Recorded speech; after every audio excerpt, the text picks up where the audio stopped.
my friends. I hope you're all doing well. And I hope your priorities are all correct and wonderful. I'm thinking a lot about priorities lately because I consume a lot of information. Read a lot of books, follow people in the news, hit people online, on alternative platforms like Rockfin and Rumble, not just the YouTube. And I'm thinking, God, mainstream media does my head in. All the propaganda, it's so obvious, it's so in your face. There are people who, their Bible is The Economist or the New York Times or some other newspaper from some other country. Some people follow intellectual influencers like the great Jordan Peterson and Sam Harris. I mean, just choose one. But, a lot of times these guys get their bones by being, insulted by a lesbian or something. And, it threatens their job, their integrity, and all that kind of stuff. And they go online and they pout about it and criticize the woke maniacs and mobs and political correctness and everything else. They just step up straight into the culture wars, and whoop-de-doo, suddenly they're famous and important people. I'm a nobody, and I don't mind being a nobody. I don't matter. And, I have a handful of friends who care about me, and that's pretty good. If that's not good, what is? But, I was thinking this morning, so I wrote a little blog piece for globehackers.com called Shifting Priorities, Moving Beyond Culture Wars to Address Existential Threats. And if you've watched me, that I talk about these existential threats. So many people online, they're interested in libertarianism of some form or another, or like Arval, they're trying to figure out ways to save their race. And what does this mean? The human race or what? I don't know. You have to figure it out. You have to listen to the dog whistles. People write about Ukraine winning the war and Russia winning the war. Everybody's so adamant. Nobody knows shit. Tikhistory that I started watching, he seems to be some form of libertarian. He wants to talk about history. He's good at it. He produces amazing videos, and really hard work what he does. But he gets really excited, talking about the economic angle. And everybody has biases. That's fine. But so we're paying attention to that. We've got several really cool people like Boyo who like to talk about Nietzsche and teach people how to tell better stories, bigger stories, which is fine. It's all good. Curtis Yarvin's getting excited about Trump again because he's sticking it to the progressives. Hate those progressives. So yeah, if you're going to equate Democrats with commies, it's a good thing. It's radical. It's genius. Let's say, man, would make Trump the king. I don't know if you guys have followed Curtis Yarvin, but whatever. I was reading this piece in Jacobin. It's not a recent piece. It was published. When was it published? 2022. It's old. It's really old. But they're, Jacobin, socialism, communism, oh my God. And then they're talking about his approach to democracy. Everybody's interested. He's a fascinating guy. People listen to Curtis. Sometimes what he writes is clever and entertaining. You don't know what it means, really. But it's cool. It's hip. So, that's great.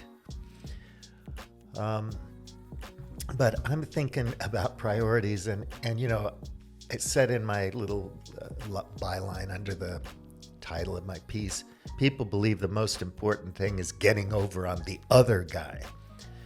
But this belief is the road to ruin. And I mean that. So I'm going to end this video now. You can read that if you want to. But what do I think our priorities should be? And I think it's health. Healthy ecosystems, healthy trees, healthy gardens, healthy worms, healthy gut bacteria, healthy people, healthy environments, psychological health,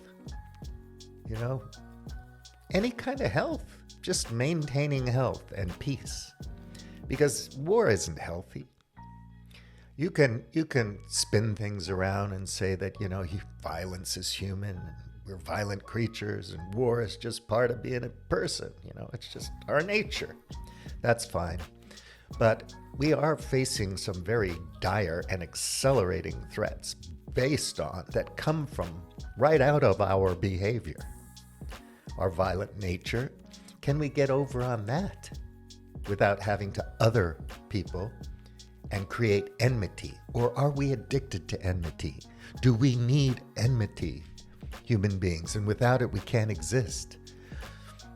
Which I guess the logical end to that thinking is extinction for our species eventually, because we're certainly developing the tools to wreck our ecosystem, our environment, our habitat, thereby making it impossible for our species to exist.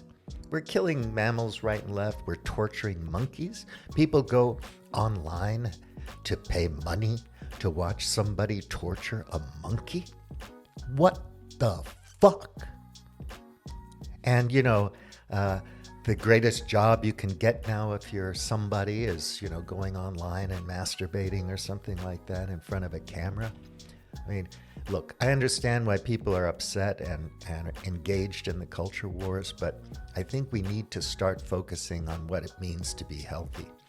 And if there's one book I want you all to read, please, or listen to the audiobook, is Behave by Robert Sapolsky, because good health is multidimensional and has many, many causes, as does dis-ease, dysfunction, and causes for violent behavior and doing things that are not good for us, alcoholism or whatever.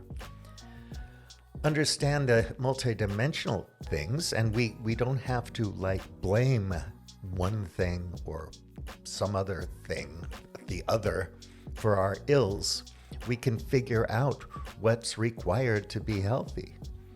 I think, if that was our priority across all nations, we would learn to cooperate and collaborate better, and we would be doing things that really matter, that make a difference, that can give us a future, right? Don't we want that? Or you can have your accelerationism and your transhumanism and your, singularity and your immortality, your heaven, your salvation, whatever your philosophy is. It's all good. You can have all that stuff. But I think the priority should be on health, one way or another. And to be healthy, we have to think about everything, because everything's interconnected on this planet, because we live on a planet with a web of life. And this web of life, this complex web of life, is interdependent. We need all of it to have a healthy existence. If we make the ocean so bad that whales can't live in the ocean anymore, it doesn't bode well for us. You might say, who cares? I'm a libertarian, man. I just want to do my thing. But out, I think libertarianism is interesting. And go to the Stanford Encyclopedia of Philosophy and look at the various different schools of libertarianism. Or ask GDP to tell you what those are. And, think, what is required for human health? Water, air, food, sleep, friendship, laughter, humor, all these wonderful things, Anyway, I'm going to leave it at that. But my priority for the world is health. So if we got together with people in our communities and focused on coming up with a plan of action to go to the leaders, the players in the great game, and tell them that we want health to be the priority, number one. It's complex. It's a huge subject. It's a gigantic domain that includes everything in our world, in our mind, our consciousness. It's something that we should be looking at, and we should be working towards better health, period. That's what progress is, Curtis. It's better health. It's not just that somebody knows how to do it right and they're going to tell us what to do. We'll fall in line. They're going to nudge us. It's not about that. We need to tell our leaders we give a damn about health. Everybody's health, including those poor monkeys and the people masturbating on camera. My roommate and I call it petting the cat. Petting a kitty. My private sexy time. Buttering my muffin. Muffing's the first thing that came to mind. I don't understand why girls can't just call it whacking it. And the addicts and alcoholics and the lonely suicidal people and the cows, the sheep, the chickens, the pigs.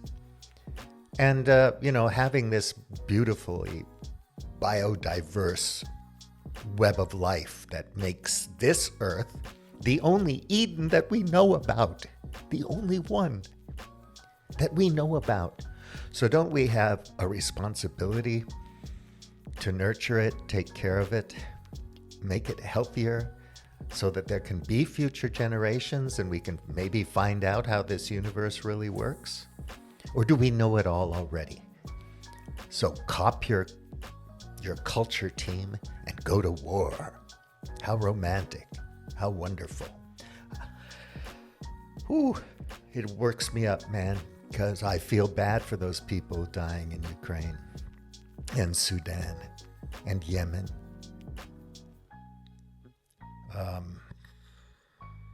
We can do better by animals. We can do better by habitats, ecosystems. We can just do a hell of a lot better, but we have to get rid of this profits first mentality and focus on health. Thank you for watching. Bully MT out.